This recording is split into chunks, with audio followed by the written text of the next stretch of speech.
বিসমিল্লাহির রহমানির রহিম। হে সমস্ত জগৎবাসী, আজ আমি শামীম আলী চিশতি আপনাদের সামনে যে আলোচনাটি নিয়ে উপস্থিত হলাম সেটি হলো ছোটবেলা থেকে শুনে আসছি, অবশ্যই আপনারাও ছোটবেলা থেকে শুনে আসছেন একটি কথা। সেটি হলো, দেখুন, যে বলা হয় মায়ের পায়ের নিচে সন্তানের বেহেশত, মায়ের পায়ের নিচে সন্তানের বেহেশত, এবং বলে থাকে স্বামীর পায়ের নিচে স্ত্রীর বেহেশত। আসলে যদি বলা হতো নবীর পায়ের নিচে মানা যেত, রাসূলের পায়ের নিচে মানা যেত, আল্লাহর পায়ের নিচে তাও মানা যেত, কিন্তু বলা হলো স্বামীর পায়ের নিচে স্ত্রীর বেহেশত এবং মায়ের পায়ের নিচে সন্তানের বেহেশত। এখন আমি আপনাদেরকে যে কথাটি বলবো, সেই কথাটি যারা মুসল্লি, যারা তরিকতের সাধনা করে না, যাদের মুর্শিদ নাই, তারা কখনো এই কথার উত্তর খুঁজেই পাবে না। তবে তরিকতের লোক, এদের মধ্যেও অনেকে এটা বের পাবে না, খুব কমের ভাগ পেতে পারে। তাই লক্ষ্য করে শুনবেন আসলে এই কথার মূল বিষয়টা কি।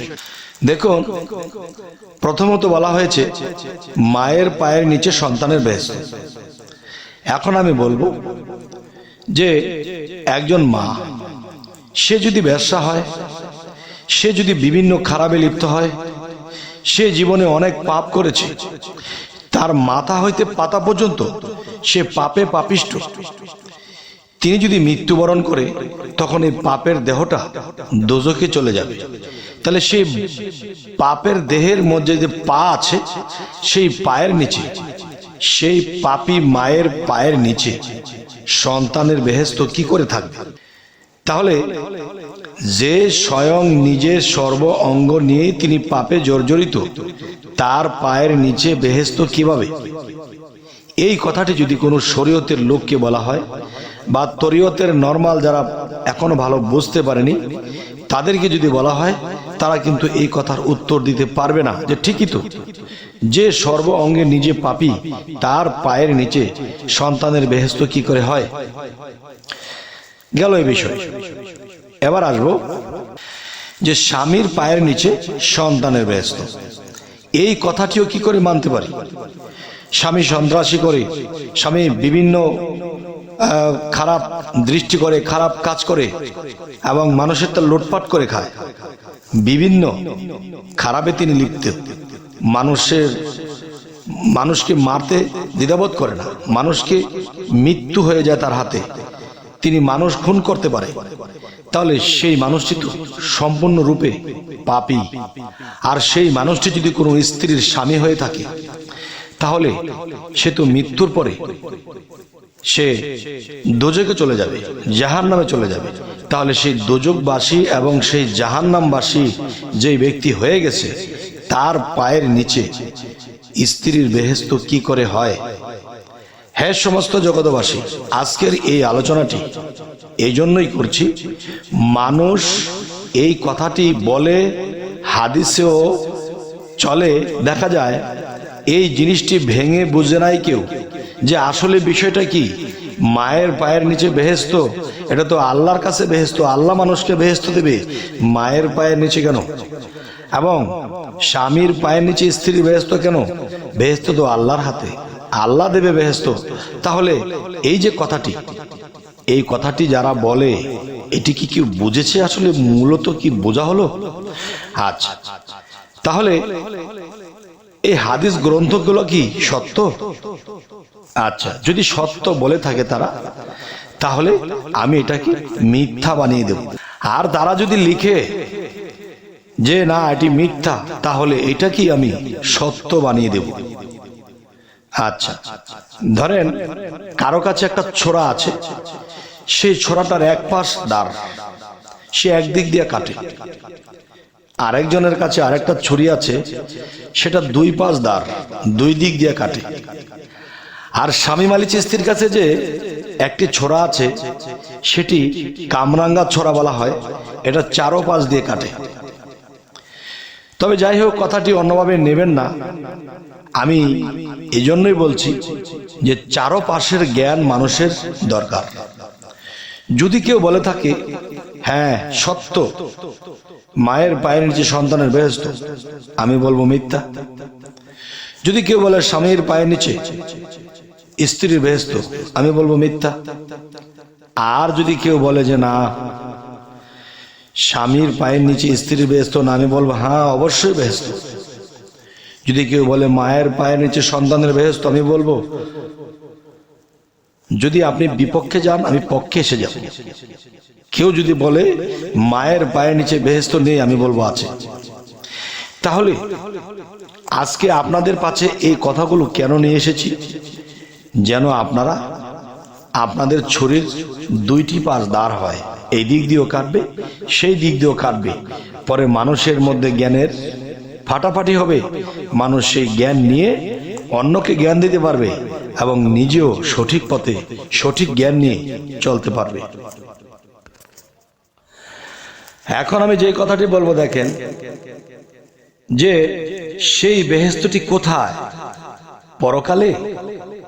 স্বামীর পায়ের নিচে যে বেহেশতটি সেটি কি পরকালে? নাউজুবিল্লাহ, আস্তাগফিরুল্লাহ, না, মিথ্যা। যদি বলা হয় মায়ের পায়ের নিচে সন্তানের বেহেশত, এটি কি পরকালে? নাউজুবিল্লাহ, আস্তাগফিরুল্লাহ। পরকালের সমস্ত জান্নাত, সমস্ত বেহেশত এটি স্বয়ং আল্লাহর হাতে। আল্লাহ যাকে এই বেহেশত দেবে সেই পাবে। কিন্তু মায়ের পায়ের নিচে জান্নাত কোনটা? দেখেন বেহেশত, এই বেহেশত শব্দের অর্থ কি? আমি অন্যান্য ভিডিওতে বলেছি যে বেহেশত শব্দের অর্থ যে শান্তিময় স্থানকেই বেহেশত বলা হয়। খেয়ে শান্তি, পরে শান্তি, শুয়ে শান্তি, কয়ে শান্তি, সবকিছু করে শান্তি, যেখানে শান্তি সেখানেই বেহেশত। আচ্ছা, তাহলে যে কথাটি আমি আপনাদেরকে বলছি, দেখবেন একটা শিশু যখন জন্ম নেয়, জন্ম নিলে একটি মা নিজের সন্তানকে যখন লালন পালন করে, তার শরীরে একটু পায়খানা, একটু প্রস্রাব লেগে থাকতে পারবে না। তার শরীর শুকনো রাখছে কিনা, সে নিজে ভিজাতে শুয়েছে, তার সন্তানকে শুকনো রাখছে। এই সন্তান কি সমস্যা, তার কি দরকার, কি লাগবে, যা লাগবে তা অগ্রিম করে রাখে। আরে বাচ্চাটা কাঁদে কিনা, যদি শোনে তার কানে আসছে বাচ্চার কান্নার শব্দ, সে উড়ে আসে। তাহলে এই বাচ্চাটিকে লালন পালন করতে শুরু করে সেই জন্মের পর থেকে একেবারে 25 বছর পর্যন্ত মা দেখা যায় এই সন্তানের প্রতি, যতক্ষণ পর্যন্ত সন্তান ভবিষ্যতের জন্য কিছু না হচ্ছে ততক্ষণ পর্যন্ত সন্তানকে ভালোবাসতে থাকে, আদর দিতে থাকে, বুঝাইতে থাকে। এরপরে মৃত্যু পর্যন্ত সন্তানকে ভালোবেসে যায়। সন্তানের বিপদ শুনলে মা উড়ে যায়, যেভাবে খুশি সেভাবে তার সন্তানকে রক্ষা করবেই। সন্তানকে ভালো রাখার জন্য যা করতে হবে মা তাই করবে। তাহলে বোঝা গেল কি? তাহলে বোঝা গেল এটি যে মায়ের কাছে সন্তানের শান্তি লুকায়িত। মায়ের কাছে সন্তানের শান্তি লুকায়িত। দেখবেন একটা মা জন্ম দেওয়ার পরে, একটা সন্তান জন্ম দেওয়ার পরে মা মারা গেলেন। মারা যাওয়ার পরে কি হলো? তখন সে বাচ্চাটিকে অন্য কাউকে লালন পালন করতে দিয়েছে, কিন্তু মা তাকে যে সেবাটি করত, মা তার জন্য যে ছটফট করত, যেরকম করত, এটা অন্য কেউ কিন্তু এটা করছে না। ওই হাগামতার উপরে পড়ে আছে, আচ্ছা এটা পরে পরিষ্কার করবো না, বাচ্চাটা কাছে কাঁদুক, পরে দেব না। তার মানে মায়ের জ্বলাটা তার মধ্যে নেই। আর এখানেই বলা হয়েছে সন্তানের বেহেশত মায়ের পায়ের নিচে। তার মানে সন্তানের শান্তি সমস্ত মায়ের কাছে লুকায়িত। সে মার মতো ভালো কেউ বাসবে না। আর এখানেই শান্তি, এই দুনিয়াতেই। আচ্ছা, তাহলে আজকের ফয়সালা হলো কি? যে মা যে সেবা করবে, যে খাওয়াবে, যেভাবে রাখবে, অন্য কেউ রাখবে না। এ হলো মায়ের পায়ের নিচে সন্তানের বেহেশত। এটিক দিয়ে বোঝানো হয়েছে। এবার আসি স্বামী পায়ের নিচে। দেখুন যে একটা স্ত্রী, তার একটা সন্তান আছে, তার একটা মেয়ে সন্তান, একটা ছেলে সন্তান আছে, এই মা সহকারে 3 জন। কিন্তু সেই স্ত্রীর স্বামী দূর দূরান্তে কাজ করে, তিনি নিয়মিত টাকা পয়সা কামায়, তাদেরকে সংসার চালাচ্ছে, যেখানে যা লাগছে তাই দিচ্ছে, তারা রান্না বাড়া করছে, ছেলেমেয়েরা পড়ালেখা করছে, সুন্দর চলছে। তো এরকম করতে করতে হঠাৎ করে স্বামী অ্যাক্সিডেন্ট করে মারা গেছে। স্বামী যখন মারা গেলেন তখন কি হলো, সেই সন্তান দুটো নিয়ে মা দুদকের বসবাস শুরু হয়ে গেল। নাই কামাই রোজগার, নাই কোনো ব্যবসা বাণিজ্য, নাই কোনো কিছুর ব্যবস্থা। তখন সে মা স্বয়ং নিজে কোনো কাজ করে খেতে হয়, মানুষের বাড়িতে বা এমনি সেমনে কাজ করে তার চলতে হয়। তাহলে এই কষ্টটা কোথা থেকে এসেছে? সে তো 2 দিন আগেও সে খুব খুশি ছিল, শান্তিময় ছিল, ছেলে মেয়েদেরকে নিয়ে খুবই শান্তিময় ছিল। কিন্তু এখন তিনি কি হলো, তিনি স্বামী যখন ইন্তেকাল করলেন, ইন্তেকাল করার সাথে সাথে যখন সেই ইনকাম বন্ধ হয়ে গেল, টাকা পয়সা আসা বন্ধ হয়ে গেল, তখনই কি হলো, সেই স্ত্রী স্বয়ং নিজেই অশান্তিময় হয়ে গেলেন। আর অশান্তিময় একটা স্থানকেই দোজক বলা হয়, মানে অশান্তির মধ্যে পড়ে গেলেন।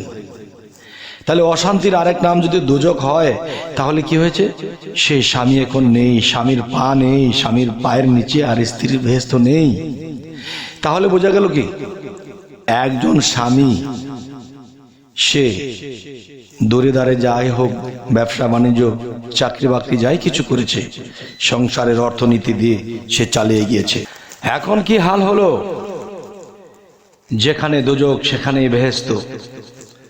তাই বলবো, হে সমস্ত জগতবাসী, যতদিন স্বামী ছিল ততক্ষণ তিনি সেই সন্তান নিয়ে সুখে শান্তিতে ছিল। আর যখন স্বামী চলে গেল তখন অশান্তির মধ্যে পড়ে গেল। অশান্তির আরেক নাম হলো দোজক, আর শান্তির আরেক নাম হলো বেহেশত। তাহলে সেই দোজক বেহেশত কি, মায়ের পায়ের নিচে যে বেহেশতটি, সেটা কি পরকালে? না। আপনার স্বামীর পায়ের নিচে যে আপনার বেহেশত, সেটা পরকালে? না, এইকালেই। তাহলে বিষয়গুলো এই, কিন্তু হাদিস এই কথাগুলো ভেঙে বলেনি। আজকে ভেঙে বলার জন্য, আজকে আপনাদেরকে এই কথাগুলো ভেঙে বলার জন্য আমার মনে চাইলো, তাই আপনাদের সামনে পেশ করা হলো। এই আলোচনাগুলো আপনাদের কেমন লাগলো, ভালো লাগলো না খারাপ লাগলো, অবশ্যই জানাবেন। এবং আমাদের এই চ্যানেলটিকে সাবস্ক্রাইব করে আপনাদের পাশেই আমাদেরকে রেখে দেবেন। এবং সকলেই ভালো থাকবেন। আল্লাহ হাফিজ।